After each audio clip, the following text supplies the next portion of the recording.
বহুদিন আগের কথা। এক বনের ভিতর অনেক হাতি বাস করত এবং ওই বনে ছিল অনেকগুলো খরগোশ। তো হাতি যে রাস্তা দিয়ে যেত, ওই হাতির পাড়ায় ওই জঙ্গলে ছোট ছোট প্রাণীগুলো মারা যেত। একবার হাতিকুলের পানি তৃষ্ণা পেয়েছে। তখন বনের ভিতরে একটা লেক ছিল, ছোট লেক। হাতি পানি খেতে ওই লেকের কাছে যাচ্ছে। লেকের কাছে যাওয়ার সময় হাতির পায়ের পাড়া লেগে অনেকগুলো ছোট ছোট প্রাণী, খরগোশ সহ অন্য ছোট ছোট প্রাণী হাতির পাড়ায় মারা গেল।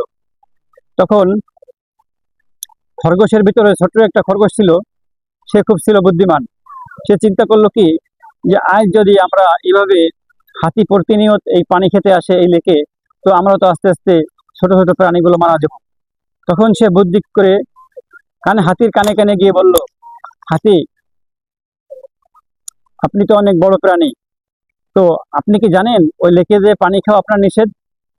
তো বলল, কে নিষেধ করেছে আমাকে পানি খেতে? তখন বলল, ওইখানে ওই লেকটা হলো চাঁদ মামার লেক। ওই চাঁদ মামা ওইখানে, সে ওইখানে লেক থেকে পানি খায়। আপনি ওখানে গিয়ে আর গিয়ে পানি খাবেন না। আমাকে চাঁদ মামা পাঠিয়েছে আপনাকে এই সংবাদটা দেওয়ার জন্য।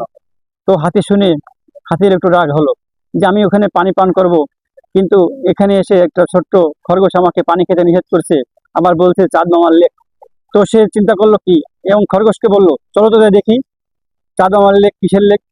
তখন খরগোশ হাতিকে সাথে করে নিয়ে ওই লেকের কাছে গেল এবং বলল কি, দেখো মামা, দেখো হাতি, তুমি এই লেকের ভিতরে তাকায় দেখো।